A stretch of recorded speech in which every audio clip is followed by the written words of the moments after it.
What's up, people? I'm Shaggy, the Opinionated Hippie, continuing my deep dive into Neil Young's studio catalog. Today, I have studio release number 35. This came out in 2014. It was a official release for Record Store Day back then. That day when we go to our record stores and support them by buying things that you can only get at record stores, even though most artists eventually release them elsewhere digitally and stuff, as is the case with this. It's A Letter Home, a covers album. So after I'm done talking about this and praising it, I like this album. I'm going to rank this among all the other Neil studio albums that I've already done. This will be the 44th, and all the other covers albums I've already done. This is the 23rd. Not a fan of covers albums generally, which is why I'm doing the deep dive to try to find one of the best ones. And I actually think this ranks up there with one of the best ones. I like the song choice. I think considering that it's Neil doing the song choosing, I think he does a good job of selecting somewhat contemporary 60s and 70s era songs. But what it is, the gimmick, the kind of driving thing behind this release is he recorded it at Jack White's Third Band Studios. I think it's in Nashville, right? Memphis, Nashville. I think it's Nashville. It's in Tennessee. And he used the Voiceograph, which is this little phone booth looking contraption machine in which you record in it. And then while you're recording in it, it records it directly onto vinyl, I believe. And so it's a live, like you record it and it presses it right onto the vinyl. I believe that's how it works.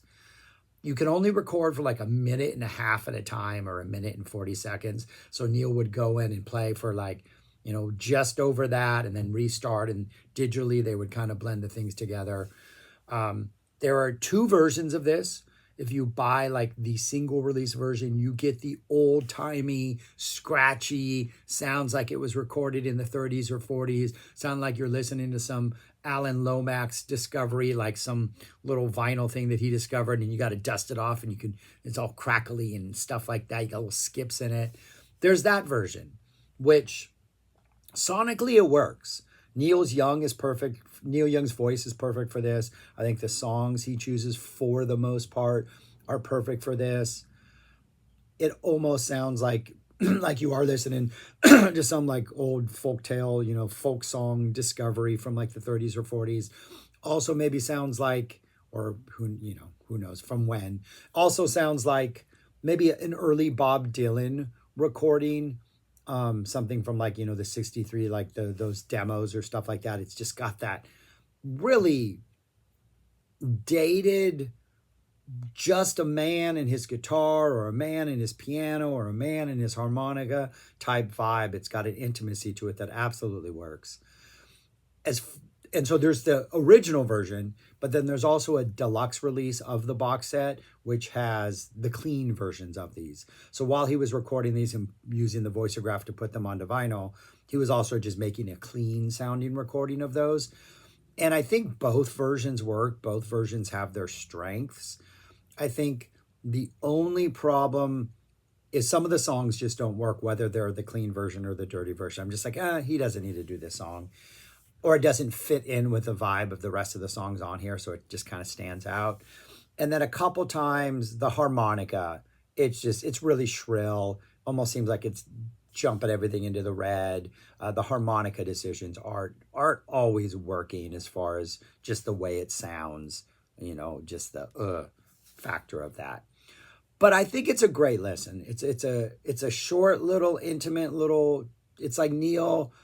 The whole thing opens up with something called a letter home intro, which he's like, hey, Mom, I get to send you a letter. His mom had passed away 25 years before this, a couple decades before this. But he's like, I get to talk to you, Mom. And then he starts talking about the Weatherman later on in the album, before a cover of Tim Hardin's Reason to Believe. He's like, Mom, it's me again. We found a bunch of the old songs they used to play. Jack and I did, and we're going to record them. So him talking to his mom thing is really kind of cool. Like he's in this old-timey machine making this old-timey music, talking to his mom and singing the songs that apparently he used to play for her. But it's a nice little way to kick off the thing. Opens up with the first cover song. The first song is the Letter Home intro where he's talking to his mom. I'm giving that a point on my covers ranking. I like that intro. It's a good way to start off the album. Then he does Phil Ochs Changes. Fantastic choice. Absolutely amazing song. It is the perfect Neil cover. It's kind of gentler. It's a little warmer than some of the other ones he would pick. It's just an absolute perfect choice of songs.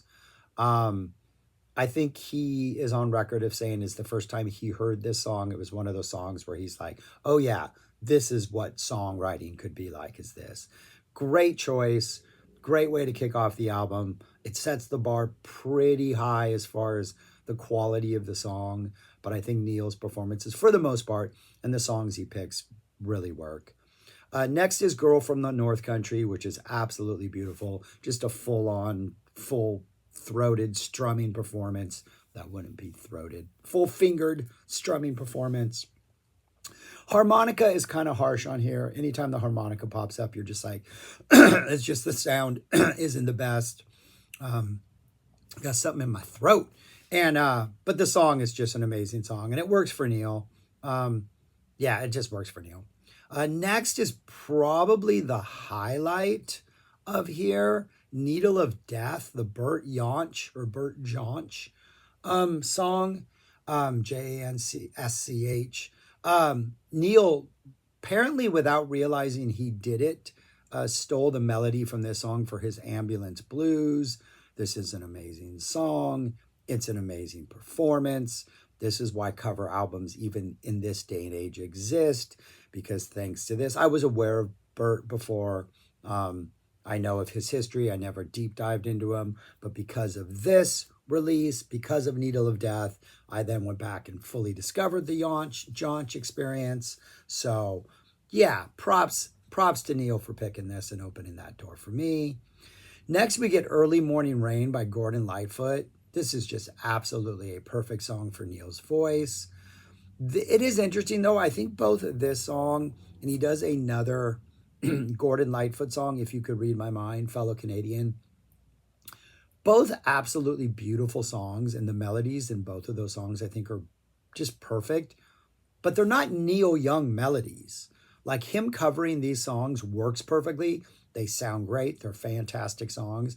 But you realize when you're listening to these, like, Neil is so good at writing melodies. Like, his late 60s, early 70s stuff is just like some of the best melodies in folk pop rock ever, I would argue.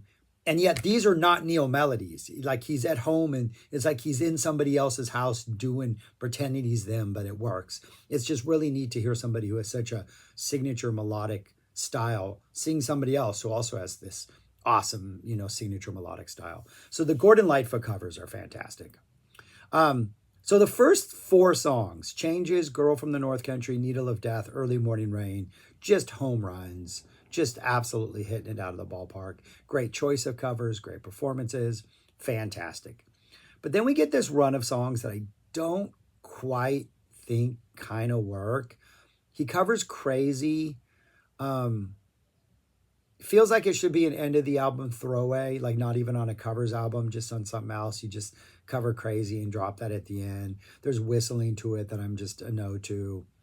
He covers Reason to Believe, which, fantastic song. Absolutely amazing song. But this has been covered before. Rod Stewart covered it. I think Rod Stewart's cover, that's the one, the first time I ever heard this song was on the Rod Stewart. What is it?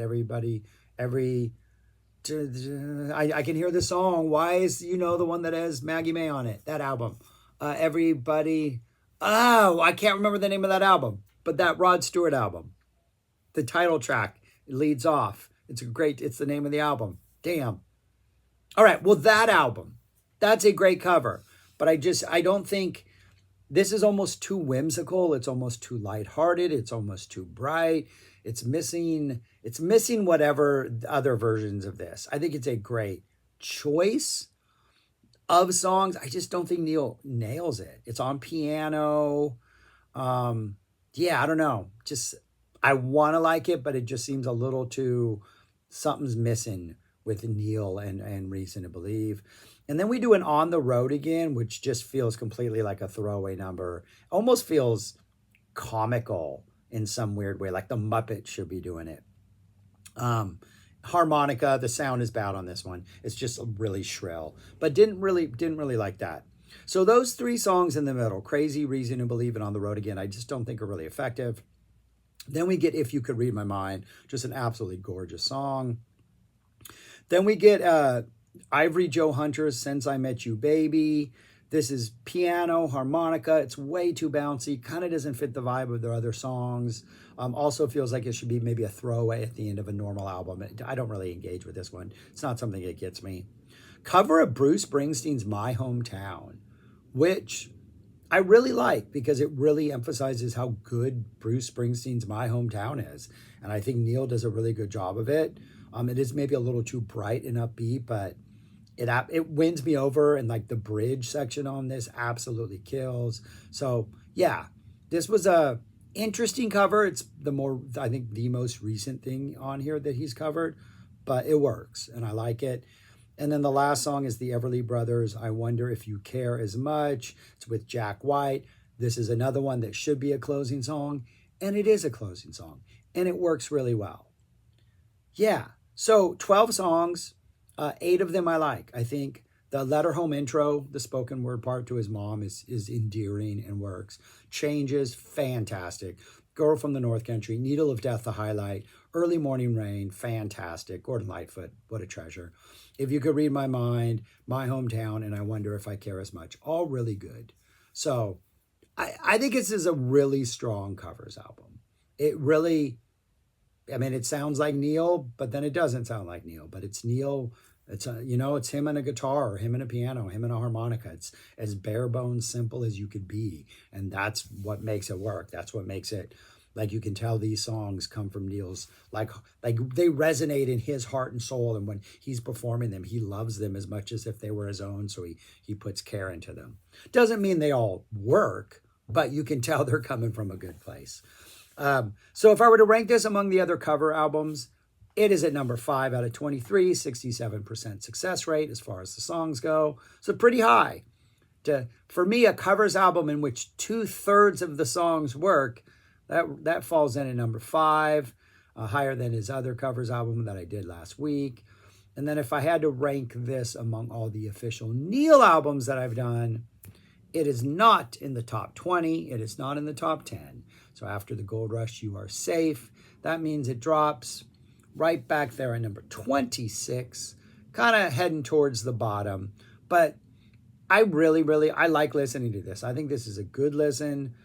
I mean, you just can't complain when the songs are Changes, Girl from the North Country, Needle of Death, Early Morning Rain, If You Could Read My Mind. Right, regardless of the performances, those melodies and those songs are just so absolutely perfect that you have to really work hard to mess them up, and you can tell they come from sort of a special place for Neil. And hearing Neil cover Dylan is pretty cool. I don't know why. I guess pretty special. But anyways, yeah, those are my thoughts on this album. Let me know what you think. Give me your thoughts. Let me know. You know how comments work. Do your comment thing below. Check this out if you haven't. Like I said before, I think I like the sort of old scratchy quality of the original sort of Jack White produced Voiceograph version. The cleaner version is also cool, but I think it does lend this weird fake authenticity to it that makes it seem like you're really like, oh, like you went to this record store and uncover this cool thing and blowing up the dust and you drop it on and there's all the crackles and there's an excitement level to it that you kind of lose in the sort of digital CD streaming age. So, but I think it's cool.